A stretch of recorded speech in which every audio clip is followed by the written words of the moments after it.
Now I would like to switch over again to Maria and ask Maria, if you can hear me, what is your immediate takeaways or reactions here, or does this give you a reason for any clarifying questions or comments on your side? Well, first of all, thanks so much, Valerie and Eva. So it's always a pleasure to hear the perspective of the young people, our future. So what I've learned actually from both of your presentations is that young people are not afraid to lead. So Eva, you introduced yourself as being a young leader of urban planning. That is so great. So we have to involve the youth beyond ideation. That is also something I learned. So I'm looking at a new generation of leaders, of women leaders. And so if the future is female, we should be very optimistic. So thanks a lot for that. So maybe a question from my side to the both of you. So obviously you have so many ideas of what needs to change. So if you were to actually have the levers in your hand to make change. So if you were me, having with my organization to design programs, activities, to allocate money. So what would you put that money on? So maybe Valerie can start and then Eva. Yeah, that's a good question. I was just thinking, like in my daily surroundings, I still think the biggest issue here is the prices of the public transport and the systems behind it. Like here in the Stuttgart area, it's still, yeah, way expensive, like to use the public transport. It's just like, yeah, and people always stick to like the personal cars rather than like going for a monthly ticket, because it's just like, yeah, not making pricely sense for them. So I think here, at least, this is like still the biggest issue. So you would like something like in Paris, yeah. So Paris now having introduced free rides on public transport for all youth under 18. Yeah. Yeah. Okay. I think on my side, I have like two perspectives. One is very solution oriented, and the other much more is about education.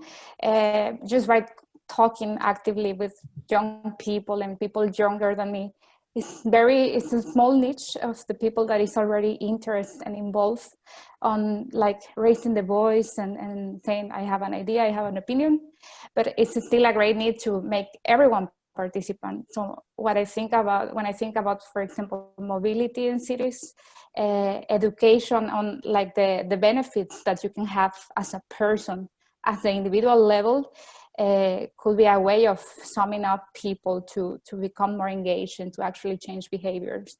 And that's what I think, that education and involvement with actually knowing what are your gains, personal gains, maybe could be a way of pushing sustainable behaviors.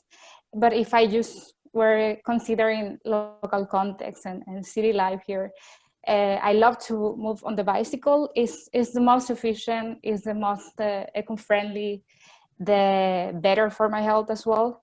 And still sometimes when you try to commute longer distances is a challenge. And then of course you end up choosing the car, to be honest. So how can we again improve the infrastructure and make it the best of the solutions on every single angle? The physical setup tell you that bicycle could be the best way. Thanks. And so you have parents, right? So I'm a parent as well. So my daughter is 16 years old and she has a great influence on me. So I think this is the single most effective source of behavioral change, I think, for parents, is the children. So how are you trying to influence on your parents' mobility behavior, to get rid of their cars, take the bicycle, walk, take public transport? Or are they already doing that?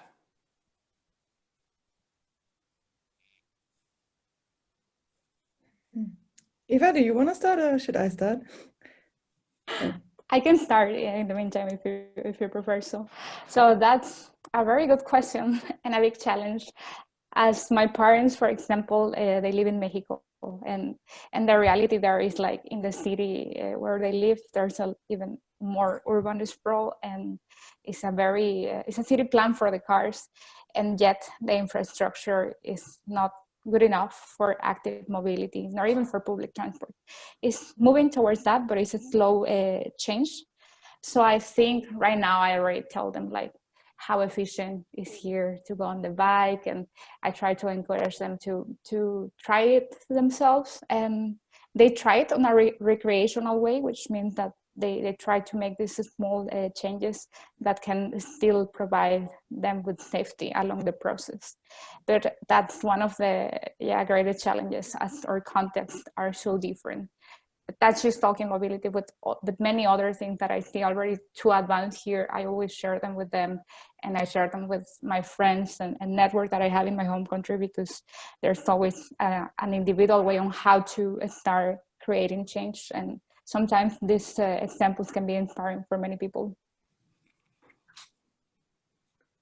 Valerie, anything to add?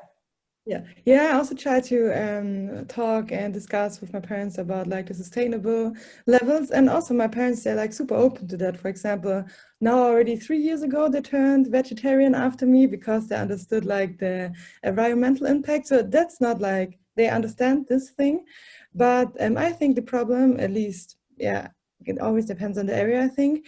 But also at the moment, there's still like kind of a stigma to public transport. So my parents for them, it's like a luxury to use their own car. If you want to go somewhere that's like, they don't want to, I don't know how to word this better, but I feel like there's like a branding issue with public transport. Then they think, oh no, I really don't want to do this. This like, I reached a point where I can use my personal car. So it's kind of hard from like my perspective to like influence them, but I realize that this is the common or the biggest issue currently. That's a very good point. I mean, I mentioned in my presentation that now everyone's cycling. That's really like a social revolution, because it's like an equalizer. So everyone's cycling, it's cool, it doesn't have a social stigma, whereas public transport still has, and we need to really change that.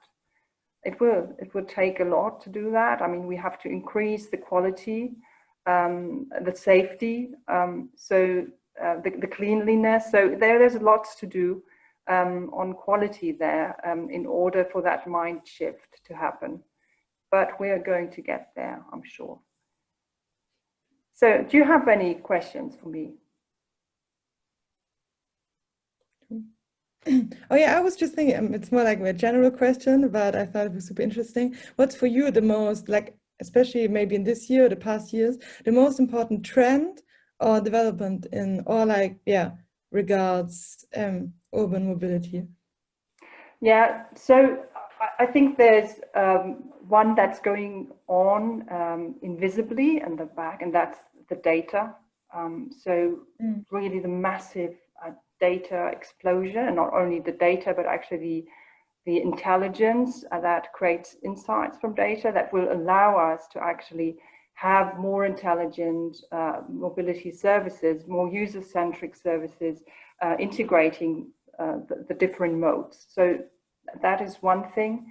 And the other thing that has been really striking, that has only happened recently, that's really the active mobility revival, I would call it. So it's something new that in the same way it's so old. So it's a very old mode of transport, and it's not like cycling has changed or how we cycle has changed. Okay, there's now e-bikes, but many people are still riding their old bikes. So I have a 40-year-old Dutch Gazelle, which I love to ride. So we can change, we can make the future. not necessarily by applying technology. Yes, that's a big part of it as well, to make it more seamless, more comfortable for people, to create new options.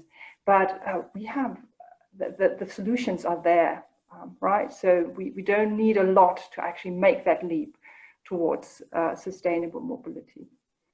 So that's my short answer to that. Great, thank you.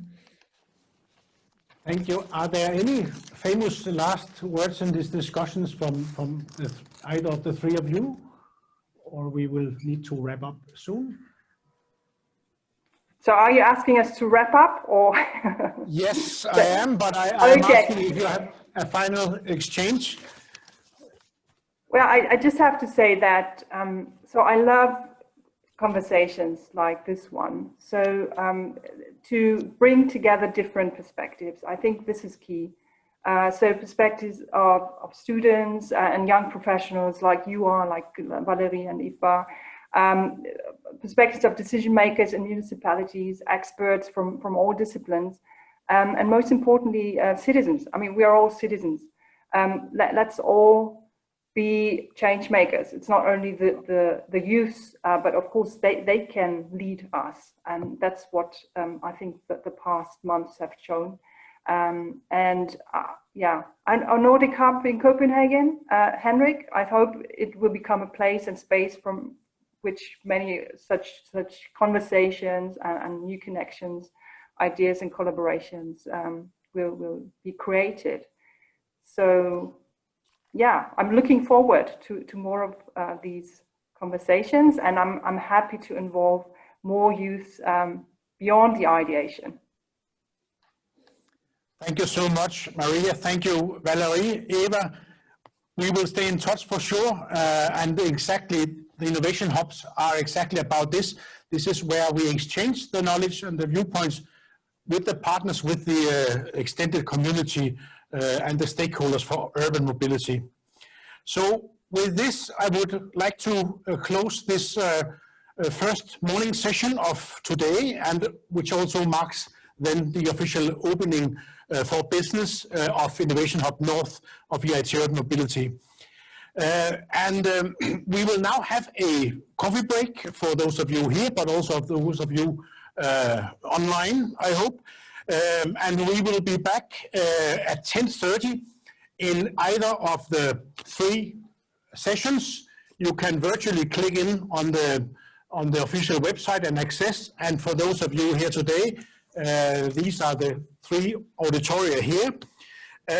Meanwhile, I will just put your attention to the fact that in the breakouts, we will use the tool Slido, where it will be possible both online and for people here today at the conference physically to exchange with the panelists, with the speakers, and you will be briefed how to use this tool in the sessions by the moderators. And then finally, outside, for those of you here, if you need some fresh air, please go out to Matematiktoget just outside and have a look at two interesting student cars developed by, again, the two students here. So there is a Roadrunner car, which has participating in the EcoMotion Rally, so runs on ethanol and has a very low energy consumption. The other car is a wind car, and that's not a bad thing when you live around here in Denmark. So thank you very much for joining until now. We will resume at 10:30. Thank you. Thank you. Thank you, bye. Thank you. Bye-bye. Bye-bye.